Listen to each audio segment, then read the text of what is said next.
do elenco principal, Gerson, Arrascaeta, Bruno Henrique, Gabigol e companhia, estão de férias pelo menos até o dia 15 de março, só devem voltar na 5ª rodada do Campeonato Carioca. Enquanto isso, nesta terça-feira, vai estrear um time sub-20 com alguns jogadores do elenco profissional, os mais jovens, casos de Gabriel Batista, por exemplo, o goleiro, lateral direito Mateuzinho e o volante João Gomes. O técnico Maurício Souza, da sub-20, vai comandar essa equipe. Ele já recebeu todos os jogadores nesta segunda-feira no Ninho do Urubu, fez um treinamento tático preparando para essa estreia na temporada.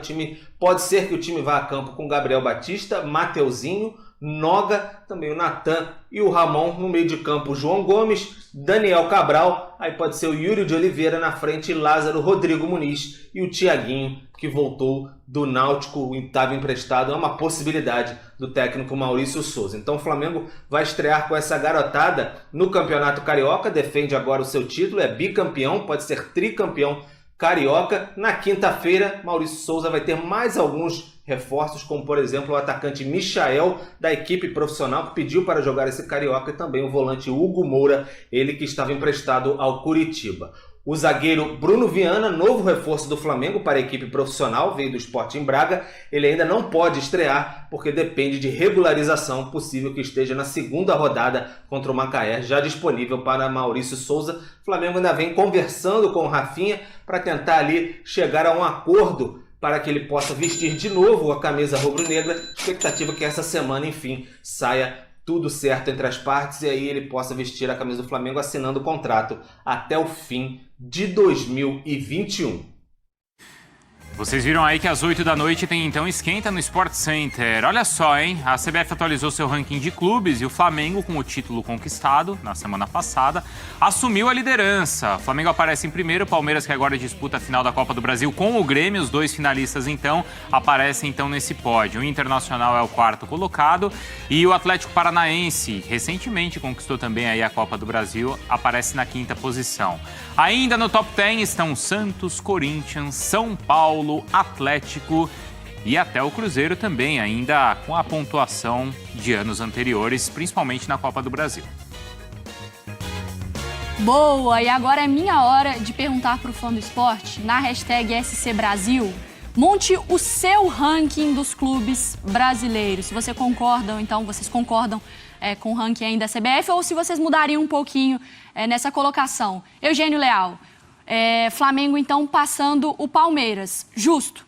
É realmente o melhor time, mesmo se o Palmeiras venha a conquistar a Copa do Brasil? Não vai mudar a pontuação, né, do ranking. Não muda. Muda a pontuação, mas o Flamengo continua na frente do Palmeiras. Um pouco mais de 500 à frente na pontuação, o Flamengo. Sim.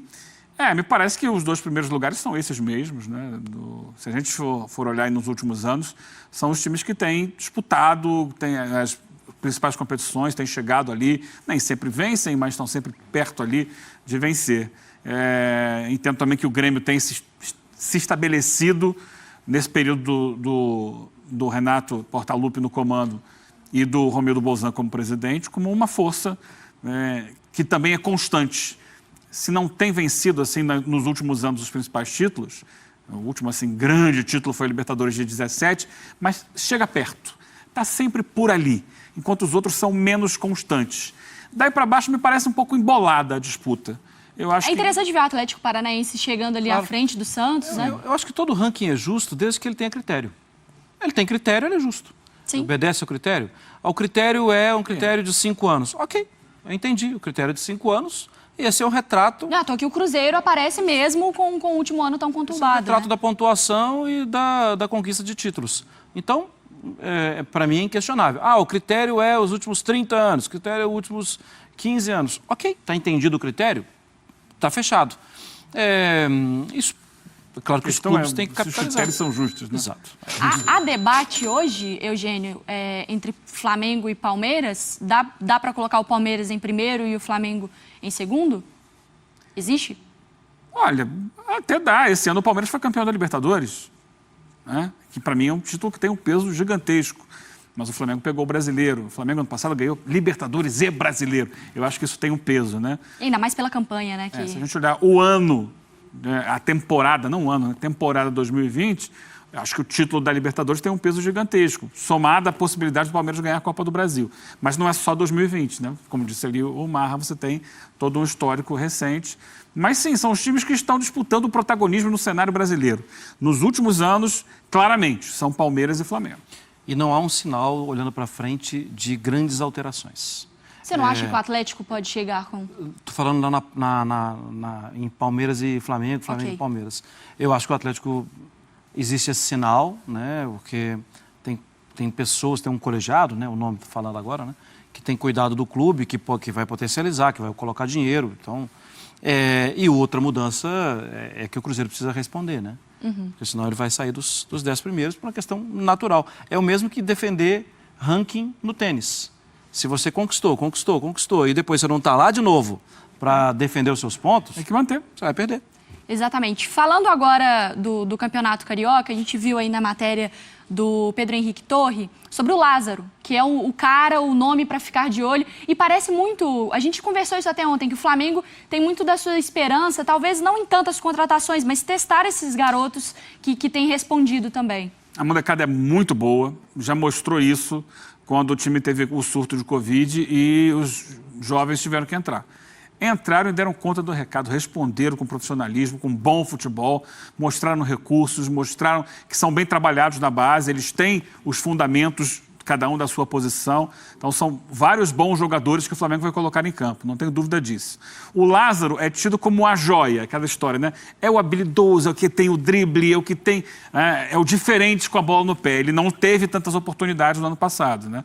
Jogaram mais Noga, Natan, Ramon, Mateuzinho, João Gomes. O Lázaro ficou meio que guardado, talvez porque não estivesse pronto ainda para assumir esse protagonismo. Mas foi o jogador que foi decisivo. Não vou dizer que ele sozinho deu ao Brasil o título mundial sub-17, mas ele entrou e fez 2 gols nos últimos minutos, semifinal e final, que levaram o Brasil ao título do Mundial sub-17 em 2019. Então, é um jogador para se ficar de olho. Nesse campeonato estadual, Marra, o Flamengo é o time, pensando nos grandes, assim, né, que a gente fala nos 12, ali, é o time que tem menos pressão no estadual. A gente falou que o Flamengo nunca tem menos pressão, mas é um campeonato estadual mais tranquilo pro Flamengo? Dos 12? É. Não, eu acho que é dividido. Quem? Eu acho que o Atlético tem pressão para ganhar. Hoje é o time que joga contra um gigante, incrivelmente gigante, que está numa segunda divisão. Então, existe uma pressão para o Atlético ser campeão mineiro, quer queira, quer não. O Flamengo, na temporada passada, ele já era o maior. Porque tem 2 rivais na Série B, isso mexe um pouquinho com o esquema, não, mas né? você lembra como foi a final com o Fluminense, né? Assim, o Fluminense é um grande case da temporada passada. Foi uma grande recuperação. Eu acho que o Flamengo é o favorito, antes de começar. O Atlético Paranaense é o favorito do Paranaense e tal.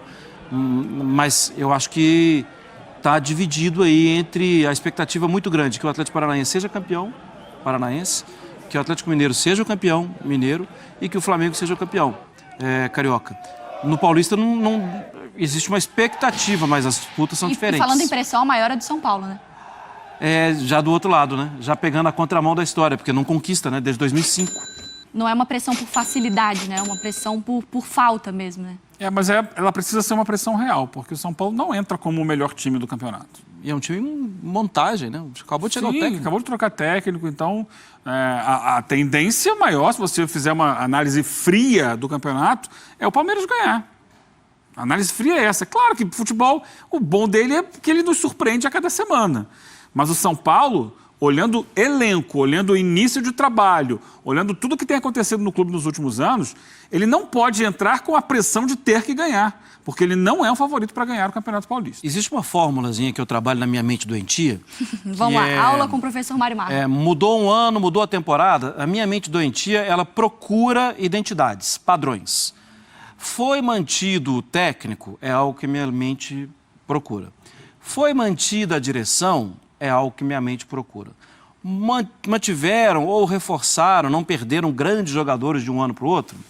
Então, isso não é matemático, mas normalmente essa fórmula dá melhor que as fórmulas de trocas. O Flamengo não mudou o técnico, Era isso. O Flamengo não mudou o grupo de jogadores, o Flamengo não mudou a direção. A próxima temporada vai ter um ingrediente diferente. Não sei se vai mudar jogadores, se vai mudar técnico, mas vai ter a questão política envolvida. Se normalmente esses 3 padrões estão mantidos, a tendência é que não tenha assim, um grande estrago. A tendência é que as coisas sigam bem. E pensando ainda mais num Flamengo que no início